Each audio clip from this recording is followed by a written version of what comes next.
Hi hello ಎಲ್ರಿಗೂ ನಮಸ್ಕಾರ. Welcome back to KPSC ಸಂದೇಶ. ಇವತ್ತು ನಾವು KAS ಪ್ರಿಲಿಮ್ಸ್ 2024ಕ್ಕೆ ಬೇಕಾಗುವಂತಹ ಸೈನ್ಸ್ ಆ್ಯಂಡ್ ಟೆಕ್ನಾಲಜಿ ಕ್ವೆಶನ್ಸನ್ನು ಸಾಲ್ವ್ ಮಾಡ್ತಾ ಇದ್ದೀವಿ. ಸೊ ಈ ಭಾಗದಲ್ಲಿ ವಿಜ್ಞಾನ ಮತ್ತು ತಂತ್ರಜ್ಞಾನ ಅಂತ ಏನಿದೆ ಭಾಗ ಪೇಪರ್ 2ರಲ್ಲಿ ಬರುವಂಥದ್ದು. ಸೊ ಇಷ್ಟಕ್ಕೆ ಮುಂಚೆ ನಾವು ಪೇಪರ್ 1ನಲ್ಲಿ ಹಲವಾರಷ್ಟು ವಿಡಿಯೋಸನ್ನು ಮಾಡಿದ್ದೀವಿ.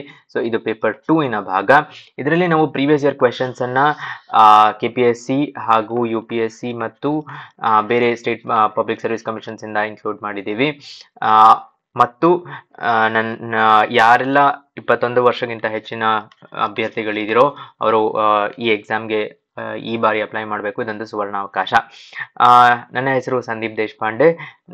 ಇದು ನನ್ನ ಕಿರುಪರಿಚಯ. ನಾನು ನನ್ನ BTechನ NITಗೆ ಸುರತ್ಕಲಲ್ಲಿ ಮೆಕ್ಯಾನಿಕಲ್ ಇಂಜಿನಿಯರಿಂಗಲ್ಲಿ ಕಂಪ್ಲೀಟ್ ಮಾಡಿದ್ದು, ನನ್ನ MS ಫ್ರಾನ್ಸ್ನ ಎಕೋಲ್ ಪಾಲಿಟೆಕ್ನಿಕಲ್ಲಿ ಮಲ್ಟಿಸ್ಕೇಲ್ ಹಾಗೂ ಮಲ್ಟಿಫಿಸಿಕ್ಸ್ ಮಾಡಲಿಂಗ್ ಆಫ್ ಮಟೀರಿಯಲ್ಸ್ ಅಲ್ಲಿ ಕಂಪ್ಲೀಟ್ ಮಾಡಿದ್ದೀನಿ. ಸೈನ್ಸ್ ಆ್ಯಂಡ್ ಟೆಕ್ನಾಲಜಿ ರಿಲೇಟೆಡ್ ಟಾಪಿಕ್ಸಲ್ಲಿ ನನಗೆ ಹೆಚ್ಚಿನ ಆಸಕ್ತಿ ಇದ್ದು ಈ ವಿಡಿಯೋಗಳಾಗಲಿ ಕರೆಂಟ್ ಅಫೇರ್ಸಲ್ಲಿ ಬರುವಂಥದ್ದಾಗಲಿ ಮತ್ತು ಪಾಲಿಟಿ ಎಕನಾಮಿಕ್ಸಿನ ವಿಡಿಯೋಗಳು ನೀವು ಪ್ಲೇಲಿಸ್ಟಲ್ಲಿ ನೋಡ್ಬೋದು. UPSC ನಡೆಸಿದಂತಹ ಸಿವಿಲ್ ಸರ್ವಿಸ್ ಎಕ್ಸಾಮಿನೇಷನ್ನಲ್ಲಿ ಪ್ರಿಲಿಮ್ಸ್ ಎಕ್ಸಾಮನ್ನು 4 ಬಾರಿ ಪಾಸ್ ಮಾಡಿರುವ ನನ್ನ ನಾಲೆಜನ್ನು ಎಲ್ಲರ ಹತ್ರ ಶೇರ್ ಮಾಡಬೇಕು ಅಂತ ಈ ಚಾನಲನ್ನು ಸ್ಟಾರ್ಟ್ ಮಾಡಿರೋದು. ಅದರೊಂದಿಗೆ ಈ ಬಾರಿ ನಡೆಸುತ್ತಿರುವ KAS ಪ್ರಿಲಿಮ್ಸ್ 2024ಕ್ಕೆ ನಮ್ಮದೇ ಆದ ಒಂದು own test series, prelims test series ಅನ್ನು ಲಾಂಚ್ ಮಾಡಿದ್ದೀವಿ. ಇದರಲ್ಲಿ 20 ಸಬ್ಜೆಕ್ಟ್ ವೈಸ್ ಟೆಸ್ಟ್ ಹಾಗೂ 10 ಫುಲ್ ಲೆಂತ್ ಟೆಸ್ಟ್ ಇರುತ್ತೆ. ಸೊ ಈ ಟೆಸ್ಟ್ ಸೀರೀಸಿನ ಮುಖ್ಯ ಉದ್ದೇಶ ಏನು ಅಂದರೆ ಒಂದು ಲೈವ್ ಟೆಸ್ಟ್ ಡಿಸ್ಕಷನ್ ಮಾಡಬೇಕು ಅಂತ. ಎವ್ರಿ ಕ್ವೆಶನ್ಗೆ ಆಪ್ಷನ್ಸ್ ಅನ್ನ ನೋಡಿ ಅದರ ಆಪ್ಷನ್ಸಿನ ಎವ್ಯಾಲ್ಯೂಯೇಷನ್ ಮಾಡಬೇಕು ಅಂತ, ಮತ್ತು ಎಲಿಮಿನೇಷನ್ ಟೆಕ್ನಿಕ್, ಲಾಜಿಕಲ್ ರೀಸನಿಂಗ್ ಅಲ್ಲಿ ಹೇಗೆ ಆನ್ಸರ್ಸ್ ಅನ್ನ ತೆಗಿಬೇಕು ಅಂತ. ಸೊ ಅದರೊಂದಿಗೆ ಸೆಂಟ್ರಲ್ ಹಾಗೂ ಕರ್ನಾಟಕ ಬಜೆಟ್ ಮತ್ತು ಎಕನಾಮಿಕ್ ಸರ್ವೆ ಪಾರ್ಟ್ಸ್ ಅನ್ನು ಡಿಸ್ಕಸ್ ಮಾಡಬೇಕು. Totally 120 hours plus video lectures ಅನ್ನ ಈ ಟೆಸ್ಟ್ ಸೀರೀಸ್ ಅಲ್ಲಿ ಇನ್ಕ್ಲೂಡ್ ಮಾಡಿದ್ದೀವಿ. ನೀವು ಆಲ್ರೆಡಿ ನೋಡ್ಬೋದು ಈ ಡಿಸ್ಕಷನ್ಸಿನ ಒಂದು ಭಾಗಗಳಾಗಿ ನಾವು ಅಪ್ಲೋಡ್ ಮಾಡ್ತೀವಿ. ಬಟ್ ಎಂಟೈರ್ ಡಿಸ್ಕಷನ್ ಅಲ್ಲಿ 100 ಕ್ವೆಶನ್ಗಳು, ಸೊ 30 ಟೆಸ್ಟ್ಗಳು, ಅಂದರೆ ಅರೌಂಡ್ 3000 ಟಾಪಿಕ್ಸಿನ ಕವರ್ ಮಾಡುವಂತಹ ಒಂದು ಪ್ರಯತ್ನ ಇದು. ಸೊ ನಿಮಗೆ ಇಚ್ಛೆ ಇದ್ದಲ್ಲಿ ಈ ಟೆಸ್ಟ್ ಸೀರೀಸ್ ಅನ್ನ ಸೇರ್ಕೋಬಹುದು. ಈ ಟೆಸ್ಟ್ ಸೀರೀಸಿನ ಲಿಂಕ್ ಅನ್ನ ಡಿಸ್ಕ್ರಿಪ್ಷನ್ ಅಲ್ಲಿ ಹಾಕಿರ್ತೀವಿ. ನೀವು ಆ ಲಿಂಕ್ ಅನ್ನ ಕ್ಲಿಕ್ ಮಾಡಿ ಈ ಟೆಸ್ಟ್ ಸೀರೀಸ್ಗೆ ಬಗ್ಗೆ ಹೆಚ್ಚಾಗಿ ತಿಳ್ಕೋಬಹುದು. ಸೊ ತಡ ಮಾಡದೆ ಸ್ಟಾರ್ಟ್ ಮಾಡೋಣ ಇಂದಿನ lecture. The growing plant bends towards the source of light only on one side. Identify the best explanation for this phenomena. ಅಂದ್ರೆ ಬೆಳೆಯುತ್ತಿರುವ ಸಸ್ಯವು ಒಂದು ಬದಿಯಲ್ಲಿ ಮಾತ್ರ ಬೆಳಕಿನ ಮೂಲದ ಕಡೆಗೆ ಬಾಗುತ್ತದೆ. ಈ ವಿದ್ಯಮಾನಕ್ಕೆ ಉತ್ತಮ ವಿವರಣೆ ಏನು ಅಂತ ಕೇಳಿದರೆ, option A, light stimulates the cells on the illuminated sides. ಅಂದ್ರೆ ಬೆಳಕು ಉದ್ದವನ್ನು ಹೆಚ್ಚಿಸಲು ಪ್ರಕಾಶಿತ ಬದಿಯಲ್ಲಿರುವ ಕೋಶವನ್ನು ಉತ್ತೇಜಿಸುತ್ತದೆ. ಚಿಗುರು ತುದಿಯಲ್ಲಿ ಬೆಳಕಿನಿಂದ ಆಕರ್ಷಿತವಾಗುತ್ತದೆ. Shoots apices are attracted by light. They need light for photosynthesis. ದ್ಯುತಿ ಸಂಶ್ಲೇಷಣೆಗಾಗಿ ಅವರಿಗೆ ಬೆಳಕು ಬೇಕು. ಮತ್ತು auxin accumulates towards darker side to induce cell elongation. ಅಂದ್ರೆ ಹೆಚ್ಚಿನ ಜೀವಕೋಶದ ಉದ್ದವನ್ನು ಪ್ರೇರೇಪಿಸಲು ಆಕ್ಸಿನ್ ಗಾಢವಾದ ಕಡೆಗೆ ಸಂಗ್ರಹಗೊಳ್ಳುತ್ತದೆ. ಈ ಆಪ್ಷನ್ಗಳಲ್ಲಿ ಸರಿಯಾದ ಉತ್ತರ ಗೊತ್ತಿರಬೇಕು. ಇದು ನಾಲೆಡ್ಜ್ ಕ್ವೆಶನ್. KPSC ನಡೆಸಿದ KAS ಎಕ್ಸಾಮಿನ ಲಾಸ್ಟ್ ಟೈಮ್ ಬಂದಂತಹ ಪ್ರಶ್ನೆ ಇದು 2020ಯಲ್ಲಿ. ಸೊ ಏನಪ್ಪಾ ಇದಕ್ಕೆ ಆನ್ಸರ್ ಅಂತ ಅಂದ್ರೆ auxin accumulates towards darker side ಅಂತ. ಯಾಕೆ ಅನ್ನುವ ವಿವರಣೆಯನ್ನ ನೋಡೋಣ. ಸೊ ಬೇಸಿಕಲಿ ಈ ಫೆನಾಮಿನಾ ಏನು, ಒಂದು ಗಿಡ ಅನ್ನೋದೇನಿದೆ ಬೆಳಕಿನ ಕಡೆಗೆ ಹೋಗುವ ಫೆನಾಮಿನಾನ ಫೋಟೋಟ್ರೋಪಿಸಮ್ ಅಂತ ಕರೀತಾರೆ. ಏನು ವಿಶೇಷತೆ ಅಂದ್ರೆ ಬೆಳಕಿನ ದಿಕ್ಕಿಗೆ ಬೆಳೆಯುವ ಫೋಟೋಟ್ರೋಪಿಸಮ್ ಅಥವಾ ಬೆಳಕಿನ ಪ್ರತಿಕ್ರಿಯೆಗೆ ರೀಸನ್ ಏನು ಅಂದ್ರೆ ಈ ಆಕ್ಸಿನ್ ಯಾವ ಡಾರ್ಕರ್ ಶೇಡ್ ಕಡೆ, shaded side of the stem ಅಲ್ಲಿ ಆಕ್ಸಿನ್ ಅನ್ನುವುದು ಅಕ್ಯುಮಿಲೇಟ್ ಆಗಿ ಅದು ಎಲಾಂಗೇಟ್ ಆಗುತ್ತೆ. ಸೊ ಭಾಗದ ಒಂದು ಕಡೆ ಎಲಾಂಗೇಟ್ ಆದಾಗ ಅದು ಉದ್ದ ಆಗ್ತಾ ಹೋಗುತ್ತೆ. ಅದು ಉದ್ದ ಆದಾಗ ಬೇರೆ ಯಾವ್ದು ಎಲಾಂಗೇಟ್ ಆಗಿಲ್ವೋ ಅನ್ಈಕ್ವಲ್ ಗ್ರೋತ್ ಅದರಿಂದ ಸೊ ಒಂದು ಕಡೆಗೆ ಬೆಂಡಾಗಿ ಅದು ಲೈಟಿನ ಕಡೆಗೆ ವಾಲುತ್ತದೆ. ಸೊ ಆಕ್ಸಿನ್ ಇದಕ್ಕೆ ಸರಿಯಾದ ಉತ್ತರ. ಮುಂದಿನ ಪ್ರಶ್ನೆ, ಯಾವ ಹೇಳಿಕೆಯು ಲಿಥಿಯಂ ಅನ್ನು ನಿಖರವಾಗಿ ವಿವರಿಸುತ್ತದೆ ಅಂತ ಕೇಳ್ತಾ ಇದ್ದಾರೆ.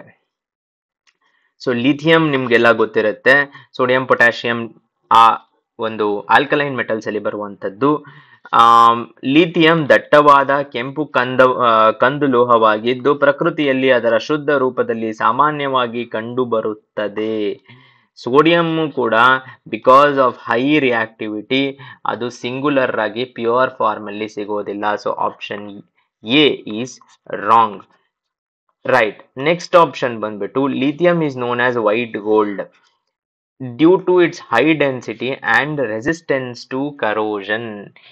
ಇಲ್ಲಿ ಈ ಆಪ್ಷನ್ ಸೊಗಸಾಗಿದೆ. ಯಾಕೆ ಅಂದ್ರೆ ಹಾಫ್ ಪಾರ್ಟ್ ಕರೆಕ್ಟ್ ಇದೆ ಬಟ್ ಹಾಫ್ ಪಾರ್ಟ್ ರಾಂಗ್ ಇದೆ.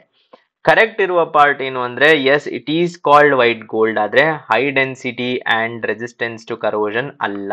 So option B is wrong. It is an alkali metal. Yes, ನಾವಾಗ್ಲೇ ಹೇಳ್ದಂಗೆ ಪೀರಿಯಾಡಿಕ್ ಟೇಬಲ್ ಇನ ಫಸ್ಟ್ ಕಾಲಮ್ ಅಲ್ಲಿ ಬರುವಂತದ್ದು. Reacts vigorously with water and has low density of all the metals. Yes, option C is right. Primarily used a fuel in nuclear reactors due to high energy density. ಇಲ್ಲ, definitely ಇಲ್ಲ. It is a battery material. Right, it is a battery material. So ಈ ತರ ನಾವು options ಅನ್ನ cancel ಮಾಡ್ತಾ ಹೋಗ್ಬಹುದು.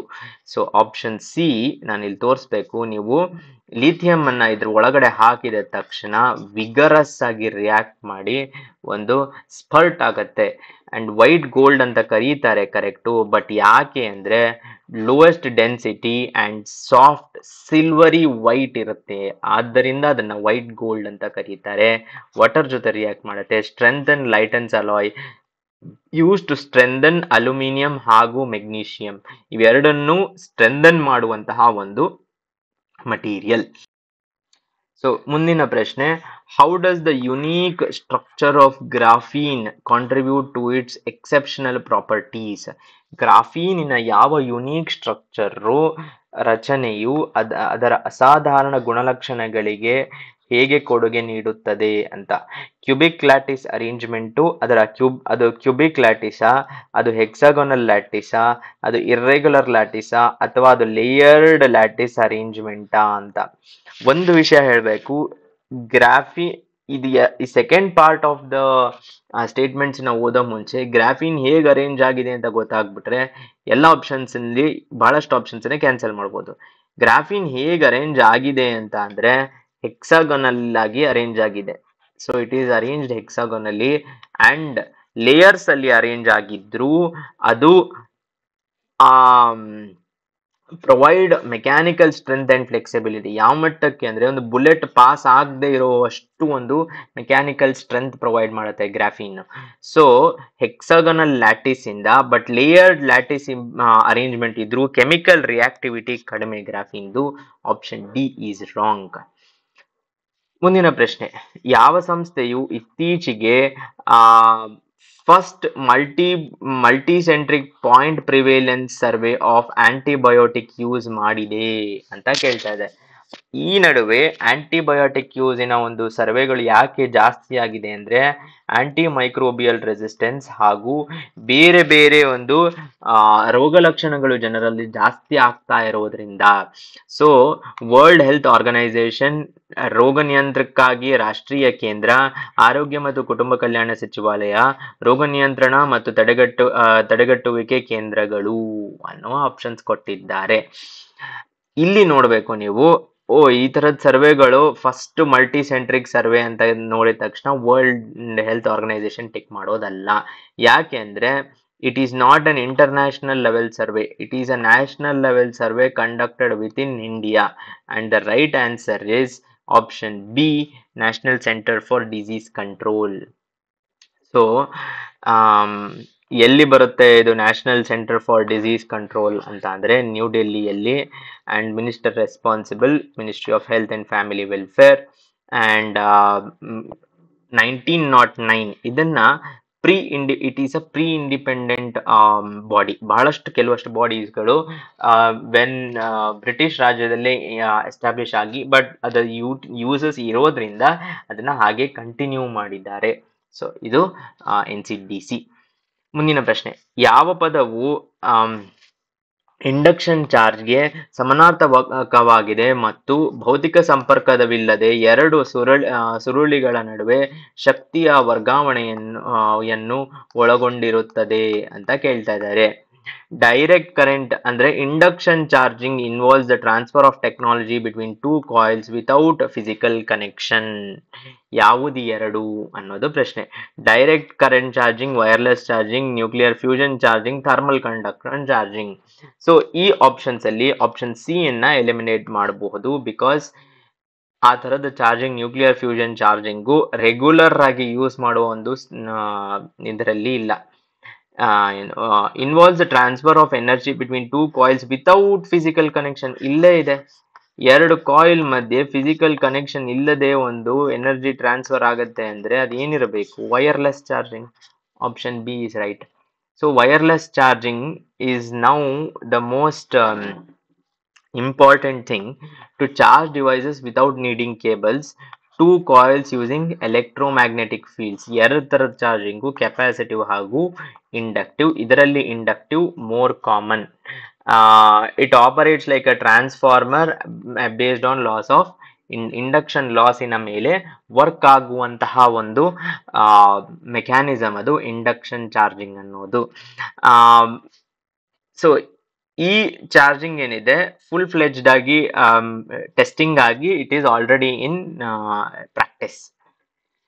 ಮುಂದಿನ ಪ್ರಶ್ನೆ, ಗೋಲ್ಡನ್ ಕ್ವಾಡ್ರಿಲ್ಯಾಟರಲ್ ಅನ್ನು ಇವಿ ಸಿದ್ಧ ಹೆದ್ದಾರಿಗಳ ಜಾಲವಾಗಿ ಪರಿವರ್ತಿಸಲು ಭಾರತದ ಯಾವ ತಂತ್ರಜ್ಞಾನವನ್ನು ಬಳಸಲು ಯೋಚಿಸಿದೆ ಅಂತ ಕೇಳ್ತಾ ಇದ್ದಾರೆ. ಗೋಲ್ಡನ್ ಕ್ವಾಡ್ರಿಲ್ಯಾಟರಲ್ ರಿಲೇಟೆಡ್ ಯಾವ ಟೆಕ್ನಾಲಜಿ? ಹೈಡ್ರೋಜನ್ ಫ್ಯೂಲ್, ಬ್ಯಾಟರಿ ವಿನಿಮಯ, ಸೌರಶಕ್ತಿ ತಂತ್ರಜ್ಞಾನ, ಇಂಡಕ್ಷನ್ ಚಾರ್ಜಿಂಗ್. ಆಪ್ಷನ್ ಸಿ ಸೌರಶಕ್ತಿ ತಂತ್ರಜ್ಞಾನ, ಬಿಕಾಸ್ ಗೋಲ್ಡನ್ ಕ್ವಾಡ್ರಿಲ್ಯಾಟರ್ ಬಹಳ ಉದ್ದ ಇದ್ದು ಅಂಡ್ ಇಂಡಿಯಾ ಟ್ರಾಪಿಕ್ಸ್ ಅಲ್ಲಿ ಇರೋದ್ರಿಂದ ಸಿ ಇರಬಹುದು ಅನ್ಸುತ್ತೆ, but in fact C is wrong. C ಅಲ್ಲ ಆಪ್ಷನ್. ಬ್ಯಾಟರಿ ಸ್ವಾಪಿಂಗ್ ಟೆಕ್ನಾಲಜಿಯಿಂದ ಗೋಲ್ಡನ್ ಕ್ವಾಡ್ರಿಲ್ಯಾಟರ್ ನ ಟ್ರಾನ್ಸ್ಫಾರ್ಮ್ ಮಾಡೋ ಚಿಂತನೆ ಇಲ್ಲ. ಹೈಡ್ರೋಜನ್ ಫ್ಯೂಲ್ ಮತ್ತು ಇಂಡಕ್ಷನ್ ಚಾರ್ಜಿಂಗ್ ಇದೆರಡರಲ್ಲಿ ಸರಿಯಾದ ಉತ್ತರ ಇಂಡಕ್ಷನ್ ಚಾರ್ಜಿಂಗ್. ಯಾಕೆ ಅಂದ್ರೆ ರೀಸೆಂಟ್ಲಿ ಡೌನ್ ಟು ಅರ್ತ್ ಅಲ್ಲಿ ಪಬ್ಲಿಷ್ ಆದಂತಹ ಒಂದು ಇಂಪಾರ್ಟೆಂಟ್ ಎನ್ವಿರಾನ್ಮೆಂಟ್ ಮ್ಯಾಗಝೀನ್ ಇದು. Induction charging on golden quadrilateral can make travel between India's metros cheap and easy. So ಈ ಒಂದು ಸ್ಟೇಷನ್ ಸೆಟಪ್ ಮಾಡಿ ಹೋಗೋ ಬರೋ ಎಲೆಕ್ಟ್ರಿಕಲ್ ವೆಹಿಕಲ್ಸ್ಗೆ ಚಾರ್ಜ್ ಮಾಡುವ ಹಾಗೆ and reduce the price of EVs. ಇದು ಒಂದು ಮೆಕ್ಯಾನಿಸಮ್ ಥಿಂಕ್ ಮಾಡಿರೋದು ಫ್ರಮ್ ದ ಗವರ್ನಮೆಂಟ್. ಮುಂದಿನ ಪ್ರಶ್ನೆ, red line awareness campaign is related to ಯಾವುದರ ಬಗ್ಗೆ? Red line awareness campaign entry of non citizens to Lakshadweep, preventing rampant use of antibiotics, awareness about new strain of virus. ಸರಿಯಾದ ಉತ್ತರ it is preventing rampant use. ಯಾಕೆ ಅಂತ ಅಂದ್ರೆ ಇಲ್ಲಿ ನೋಡ್ಬೋದು, ಯಾವುದೇ ಆಂಟಿಬಯೋಟಿಕ್ಸ್ ರೆಡ್ ಲೈನ್ ಇರುವಂತದ್ದು. Lookout for red line and B responsible. The strip should never be consumed without doctors prescription. ಇದನ್ನೇ ನಾವು ರೆಡ್ ಲೈನ್ ಅಂತ ಕರಿತೀವಿ, ರೆಡ್ ಲೈನ್ ಅವೇರ್ನೆಸ್ ಅಂತ. ನೆಕ್ಸ್ಟ್ ಪ್ರಶ್ನೆ, ಯಾವ ದೇಶದ ಬಾಹ್ಯಾಕಾಶ ನೌಕೆ ಸ್ಲಿಮ್ ಚಂದ್ರನ ಮೇಲೆ ಇಳಿಯಿತು? ಬಾಹ್ಯಾಕಾಶ ನೌಕೆ ಹೆಸರು ಕೊಟ್ಟಿದ್ದಾರೆ. ಇದು ಚಂದ್ರನ ಮೇಲೆ ಇಳಿಯುವ 5ನೇ ರಾಷ್ಟ್ರವಾಗಿದೆ ಅನ್ನುವ ಸೊಗಸಾದ ಪ್ರಶ್ನೆ. ಯಾಕೆಂದ್ರೆ United Kingdom, Germany, south Korea, Japan ಎಲ್ಲಾ ಡೆವಲಪ್ಡ್ ಕಂಟ್ರೀಸು. ನಾವು ಆದ ಮೇಲೆ ಓದಂತದ್ದು ಯಾವುದು ಅನ್ನೋದು ಗೊತ್ತಿರಬೇಕು. ಜರ್ಮನಿ, ಸೌತ್ ಕೊರಿಯಾ, ಜಪಾನ್ ಹಾಗೂ ಯುನೈಟೆಡ್ ಕಿಂಗ್ಡಮ್ ಅಲ್ಲಿ ಸರಿಯಾದ ಉತ್ತರ ಜಪಾನ್, ಆಪ್ಷನ್ 4. ರೀಸೆಂಟ್ಲಿ ಅವರು ಸ್ಲಿಮ್ ಅನ್ನುವ ಅವರು ಏನು ಸ್ಯಾಟಲೈಟ್ ಇದೆ ಲೂನಾರ್ ಸರ್ಫೇಸ್ ಮೇಲೆ ಲ್ಯಾಂಡ್ ಆಗಿದೆ. ಓಕೆ, ಅದರ್ 4 ಕಂಟ್ರೀಸ್ ಯಾವುದು? ಇಂಡಿಯಾ, US, ರಷ್ಯಾ ಹಾಗೂ China. Demonstrated pin point technology for landing and is also known as Moon sniper. ಒಂದು ಟೆಕ್ನಾಲಜಿ, ಹೊಸ ತರದ ಟೆಕ್ನಾಲಜಿ, ಪಿನ್ ಪಾಯಿಂಟ್ ಟೆಕ್ನಾಲಜಿ ಅಂತ. ಓಕೆ, ಅದನ್ನ ಮೂನ್ ಸ್ನೈಪರ್ ಅಂತ ಕರೀತಾರೆ. ರೈಟ್. ಮುಂದಿನ ಪ್ರಶ್ನೆ, how does crisp Cas 9 work? ಹೇಗೆ ಕಾರ್ಯನಿರ್ವಹಿಸುತ್ತದೆ? ಒಂದು ಕ್ರಿಸ್ಪ್ ಕ್ಯಾಸ್ 9 ಅನ್ನೋದು ಏನು ಅನ್ನೋದು ಗೊತ್ತಿರಬೇಕು. So it is a gene editing technology, ಒಂದು ಜೀನ್ ಅನ್ನ ಎಡಿಟ್ ಮಾಡುವಂತಹ ಒಂದು technology. By using CAS protein to bond 2 separate DNA strands. ಅಲ್ಲ, ಯಾಕಂದ್ರೆ ಎಡಿಟ್ ಮಾಡಬೇಕು ಅಂದ್ರೆ ಬಾಂಡ್ ಅಲ್ಲ, ನಾವು ಕಟ್ ಮಾಡಬೇಕು ಫಸ್ಟ್. ಸೊ ಆ ಕಟ್ ಮಾಡುವ ಟೆಕ್ನಾಲಜಿನ ಕ್ರಿಸ್ಪ್ ಕ್ಯಾಸ್ 9 ಅನ್ನೋದು. Through a cut and paste mechanism using the Cas9 protein as a molecular scissor. Yes, ಅದನ್ನೊಂದು ಸೀಸರ್ಸ್ ಆಗಿ ಯೂಸ್ ಮಾಡ್ತೀವಿ.